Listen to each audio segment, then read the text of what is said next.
So we were talking about it before the show. I went to a little event yesterday, a little online event. Oh, Keeping fresh, keeping the old personal development train rolling. so fresh and so clean.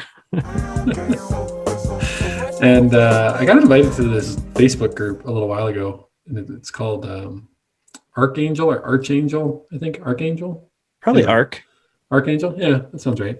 And there's a guy that leads it, and I saw him post something, and I was like, oh, that seems interesting. And so I went, and it was a Zoom video with a couple hundred people, and Seth Godin was there.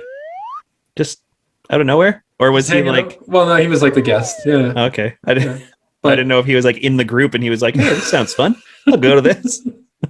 no, that's the reason I went, is because he was there. But it was nice. It was a pretty intimate environment, only a couple hundred people. So I think we have different definitions of intimate environment. I mean, for those kinds of things, it can be like a few thousand. So like it was pretty small. Yeah, fair. I guess like a live event with Seth would probably be at like the Saddle Dome or Sate or something, and there'd be a couple thousand. Yeah, so it was free, hour out of my day. And he had some good nuggets. I like a good nugget. Good chicken nugget. One of the ones that was sticking with me, and we talked about this because it's also in his book, This is Marketing. And the question, JP, is who do you want to help? Who don't I want to help? That might be the problem. Well, and that is a problem because you can't help everybody, So we've been trying to narrow it in on, with the Biz Dojo, who do we want to help? And then you sort of take that a step further. Who are you wanting to change and what are you changing? Because in order to help someone, you have to be solving a problem or changing something. And I know we've given quite a bit of thought to this, but it can be hard not to get stuck or sucked into trying to be everything to everyone. Yeah. But then there's also this hyper specification or just super, this is the only thing. And I feel like we're not quite in either of those camps at this point, but we do probably need to narrow in a little bit.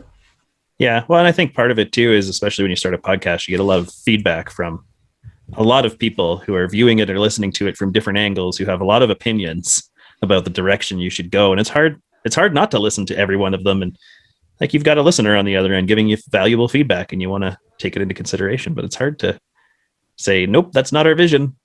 Thanks. Bye. Stop listening to the show, I guess.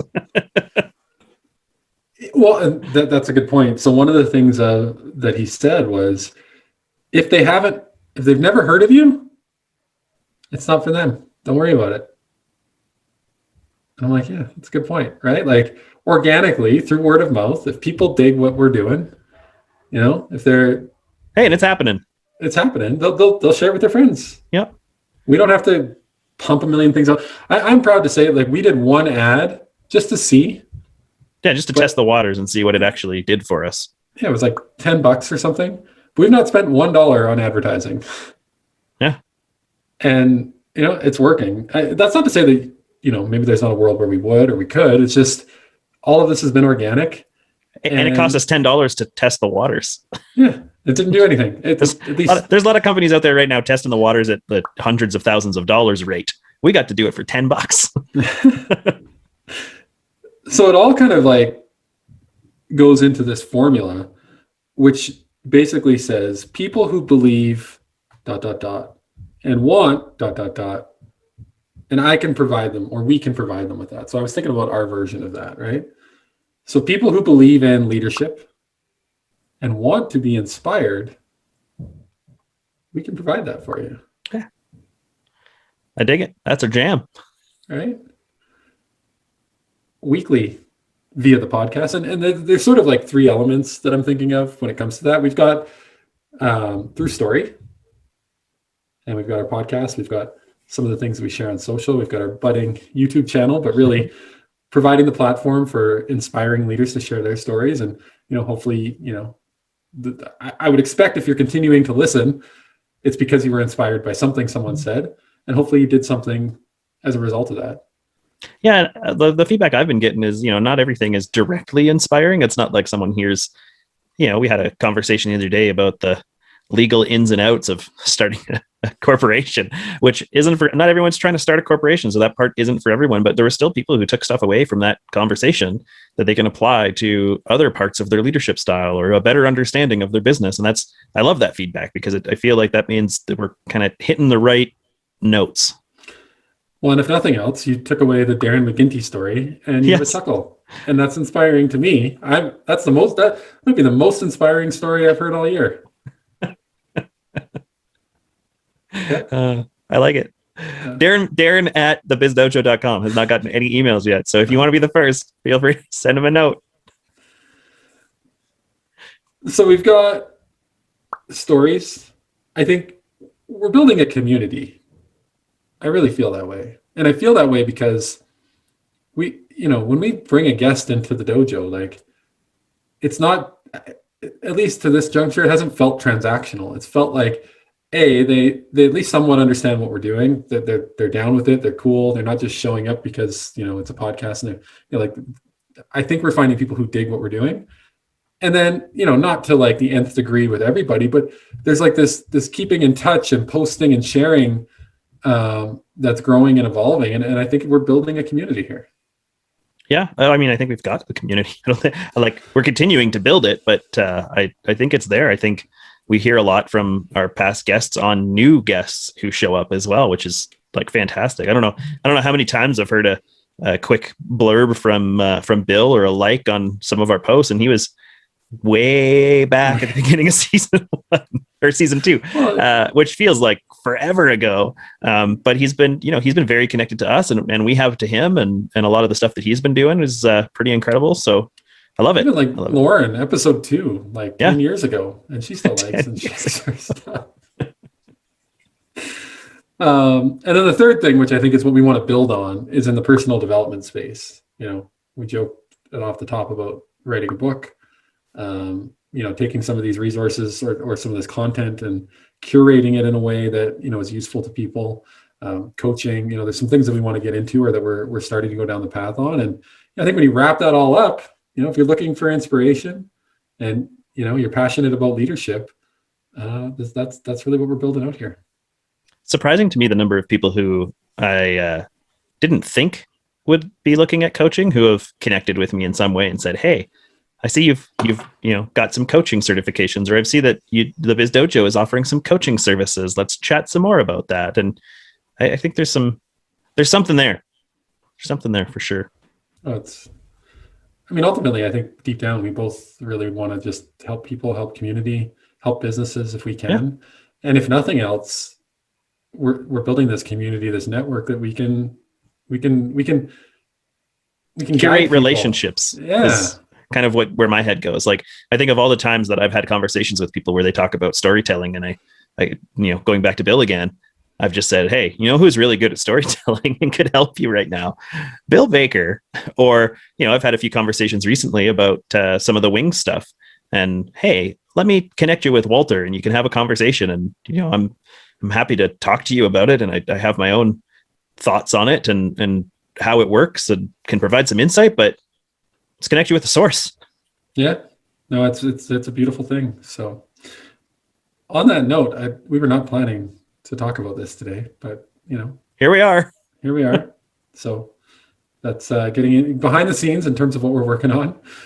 This week I thought was a really solid episode. You talk about community, and Rachel with Make Lemonade, and didn't necessarily realize she was building a community when she started the whole thing, and had that realization. And I think we're kind of tapping into that same sort of mindset. Yeah. And I wonder how many people thought, "Oh, make lemonade. Sounds delicious." Does sound delicious. It's getting to that time of year, right? But I think the story behind Make Lemonade is one that, like, that's what I think of when I think of an entrepreneur. I think of someone who's gone through something on their own and just something clicked for them. And they said, "You know what? If it's not out there, built for me, ready to go, I'm going to build it. I'm going to make it happen." And that's what she did. That's what she's doing. Not just did. She's continuing to build communities. Her pivot from having a storefront sort of operation to online, like, I know we've talked about that a fair bit given the pandemic, but it's so hard when you're an entrepreneur to completely change your business model like that. It's a little easier for larger corporations just, based on available capital and all those sorts of things.